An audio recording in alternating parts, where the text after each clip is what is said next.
My friend मु technical Jitu भाई आज आउ एक नवा वीडियो सहित मु आपण मानक स्वागत जनाऊँगी। आज खास वीडियो है मो पाखक गोटे ब्रेकडाउन कॉल आसीला जस्ट 2 दिन तले से गाड़ीटा काम करी छाड़ी काम तो सेमती किसी विशेष नाला गाड़ीटा फॉर्मेट मारी छाड़ी आमर चेक इंजिन लाइट जलूला आउ गाड़ी स्टार्ट हो नाला मीटर सब सिग्नाल गुरा ऑन हो रहा तेणुक आज रास्ता जेहेतु ब्रेकडाउन हो मो पाखे तो से फल्ट नाला बर्तमान रास्तार फल्टा हो दिथर स्कान कलापर गाड़ी प्रोब्लेम सब ठीक हो जाता बर्तमान रास्ता को मु जाऊँगी रिपेयरिंग करने निमंते आउ गाड़ी पाखे पहुँचवा पर देखा गाड़ी एक्चुअली फल्ट कौन अच्छी आउ से समय पर्यंत टे जस्ट वेट करूँ मु तुरंत जाई से गाड़ी प्रोब्लेम कौन कौन अच्छी बर्तमान वीडियो रे ऐड करी प्लीज मु भूल कर देछि गाड़ी को मॉडल को वेरिएंट कहनी आउ से गाड़ीटा हूँ होंडा SP 125 रो BS6 वर्सन गाड़ीटा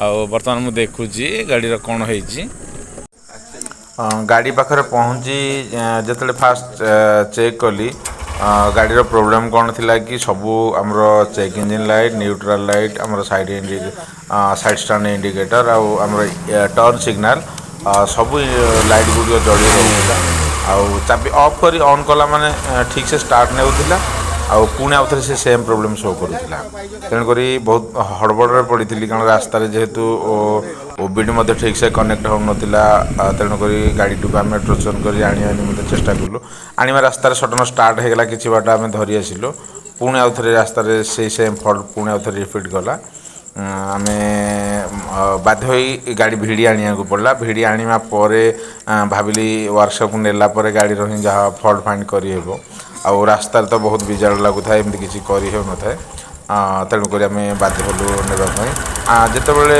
आम दुकान में टेस्ट करूँ टेस्ट कलापर यही फल्ट ही मत आखिक आसला देखापी आउ फल्ट ही एक्चुअली यह ही फल्ट थिला हाई टेंशन कॉइल शॉर्ट थिला हाई टेंशन कॉइल केबल पाखर ठीक अच्छे देखो आगे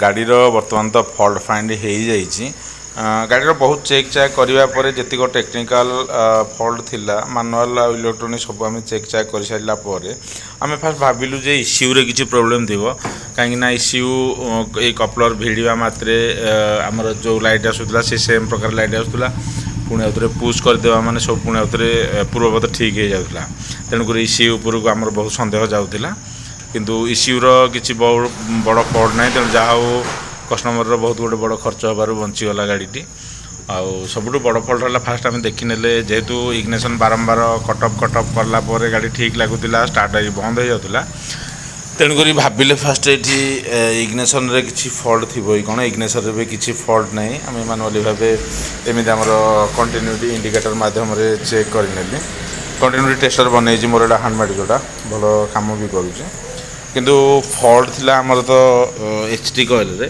गोटे आउ गोटे अलग गाड़ी HT कॉइल लगेगा गोटे ग्लैमर लगेला पर गाड़ी बर्तमान स्टार्ट ठीक रही देखो आम लाइव प्रूफ देखने गाड़ी वास्तव में फल्ट फाइंड हो ना देखो बर्तमान खोलाखोली अच्छी चाबी ऑन करवा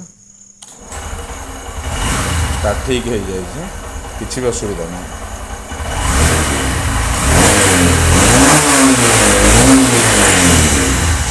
गाड़ी ठीक से नहीं गाड़ी किसी मिसफायरिंग ना कि गाड़ी कौन किसी असुविधा ना बर्तमान आउ थे देखो मुझे लाइव प्रूफ देखा चाहूँगी से पुराना हाई टेंशन को पुणे आउ लगे देखुची गाड़ी से फल्ट पुणे आउ शो कर देखी नि भले लाइव प्रूफ देखु बर्तमान आमर आउ गोटे स्पेयर HT कॉइल लगे बर्तमान आउ थे तार पुराना जो HT कॉइल अच्छी से HT कॉइल फिटिंग करके देखा देखो जो प्रोब्लेम थिला आम से प्रोब्लेम आउट आसूँ ना पुणी थे चेक करने चाबी ऑन करवा देखो से प्रोब्लेम पुणी आउे आम शो करुच्ची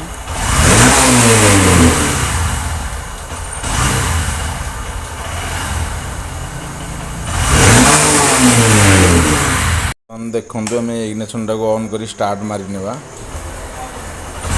देखते आउ से प्रोब्लेम शो करूनी किंतु जेहेतु आम सब कपलर गुड़िक खोली चेक करते ସେଥିପାଇଁ ଆମର ମାଲ୍ ଫଙ୍କସନ୍ ଇଣ୍ଡିକେଟର ଯେଉଁଟା ଆମର MIL ଲାଇଟ୍ ସେଇଟା ଜଳି ରହୁଛି। ଆମେ ସେଇଟା ସ୍କାନର ଲଗାଇ ବର୍ତ୍ତମାନ ଅପଡ଼େଟ୍ କରିନେଲେ ସେଇଟା ଅପଡ଼େଟ୍ ହେଇଯିବ ଆଉ ଆସିବନି। କିନ୍ତୁ ସବୁଠାରୁ ବଡ଼ ଫଲ୍ଟ ହେଲା ଆମର HD କଏଲ୍ ଲାଇନ୍ ଏପରି ହେଉଥିଲା।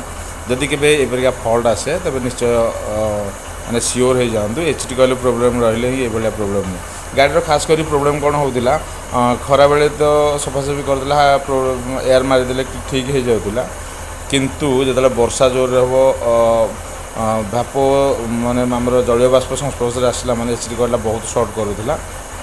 ଖାସ୍ କରି ଦେଖିବେ ଆପଣ, ମୁଁ ଅନ୍ଧାରରେ ତ ଭିଡ଼ିଓଟା ବି ଛୋଟ ଭିଡ଼ିଓଟି ଅଛି, ସେଇ ସ୍ପାର୍କ ଆମର ବ୍ଲୁଇସ୍ ଯେଉଁ ଲାଇଟ୍ ଆମର ଶୋ କରୁଥିଲା ସେଇଭଳିଆ ବହୁତ ଜୋରରେ ହେଉଥିଲା। ଯେଉଁ ରାସ୍ତାରେ ଫଲ୍ଟଟା ଜାଣି ହେଉନଥିଲା, ଆମର ଗ୍ୟାରେଜକୁ ୱାର୍କସପ୍ ଆସିଲା ପରେ ହିଁ ଫଲ୍ଟଟା ଜଣାପଡ଼ିଛି। ଆଜି ପାଇଁ এই ଭିଡ଼ିଓରେ ଏତିକି ହିଁ ରଖିବାକୁ ଚାହୁଁଛି, କିନ୍ତୁ ଆଉ ତଥାପି ଆଉ କିଛିଟା ଜଣେଇବି। ଆମର ଓବିଟ୍ କନେକ୍ଟ କଲା ପରେ ଦୁଇଟା ଫଲ୍ଟ କୋଡ୍ ଶୋ କରୁଛି। ଗୋଟେ ହେଲା P0335 କ୍ରାଙ୍କ ପୋଜିସନ୍ ସେନ୍ସର, ଯେଉଁଟାକି ଆମେ ପିକଅପ୍ କଏଲ୍ କହୁଛେ, ସେଇଟାକୁ ହିଁ କ୍ରାଙ୍କ ପୋଜିସନ୍ ସେନ୍ସର ବର୍ତ୍ତମାନ BS6 ଗାଡ଼ିରେ ଅଛି। ଆଉ ଗୋଟେ ପୁଣି ସେକେଣ୍ଡଟା ଶୋ କରୁଛି କ'ଣ, ଆଇଡିଲ୍ ଏୟାର ସର୍କିଟ୍। ବର୍ତ୍ତମାନ ଆମର P0511 ଅଛି ଯାହାର ଏରର କୋଡ଼୍। ବର୍ତ୍ତମାନ ଆମର ସେଇଟା ଫଲ୍ଟ ତ ହିଁ ନାହିଁ, ଯେହେତୁ କେବୁଲ୍ ଗୁଡ଼ା ସବୁ ଖୋଲା ଯାଇଥିଲା, ସେଥିରେ ଇସ୍ୟୁରେ ଆମର ଏରର କୋଡ଼୍ ଗୁଡ଼ିକ ଷ୍ଟକ୍ ଅଛି। ବର୍ତ୍ତମାନ ଆମେ ତାକୁ ରିଫ୍ରେଶ୍ ମାରିନେବା। ଦେଖନ୍ତୁ ଇରେଜ୍ ମାରିଲା ପରେ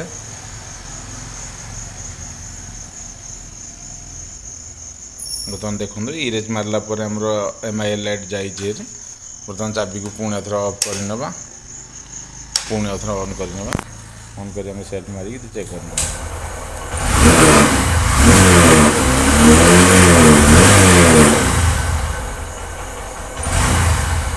ଆଉ କୌଣସି ଫଲ୍ଟ ହିଁ ବର୍ତ୍ତମାନ ଗାଡ଼ିରେ ନାହିଁ। ଗୋଟେ ଛୋଟିଆଟେ ପ୍ରୋବ୍ଲେମ୍, ପାଖାପାଖି ଏଇ ଫଲ୍ଟଟିକୁ ଜାଣିବା ପାଇଁ ଦିନବେଳେ ତ ଏ ଫଲ୍ଟ କିଛି ବି ଜଣା ହିଁ ପଡ଼ୁନଥିଲା। କାହା ପାଖରେ ମୋତେ ଯେ ଆମର ସାଙ୍ଗମାନେ ଯେଉଁମାନେ ଅଛନ୍ତି ମେକାନିକ୍ ମାନେ, ସମସ୍ତଙ୍କୁ ଫୋନ୍ କରି ଜଣେଇଲି। କାହା ପାଖରେ ମୋତେ ଏପରି କିଛି ଫଲ୍ଟ ନ ପାଇଥିବାରୁ କେହି ମଧ୍ୟ ମୋତେ ହେଲ୍ପ କରିପାରିଲେନି, କାହିଁକିନା କାହା ପାଖରେ ମୋତେ ଏପରି ଆଗରୁ ଏଇ ଫଲ୍ଟ ହିଁ ପଡ଼ିନଥିଲା। ଯଦି ଆପଣଙ୍କ ପାଖରେ ଏଇଭଳି କେବେ ଫଲ୍ଟ ପଡ଼େ, ତେବେ ପ୍ରଥମେ HD କଏଲ୍ଟିକୁ ଚେକ୍ କରିନିଅନ୍ତୁ। ଆଉ ତାପରେ ଆମେ ECUକୁ ଡାଉଟ୍ କରିବା।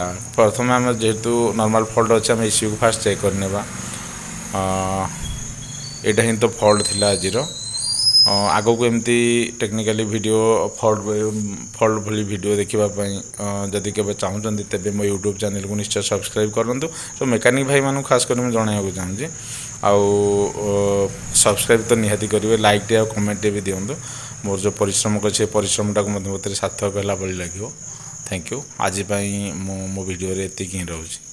ନମସ୍ତେ, ଜୟ ହିନ୍ଦ, ଜୟ ଭାରତ।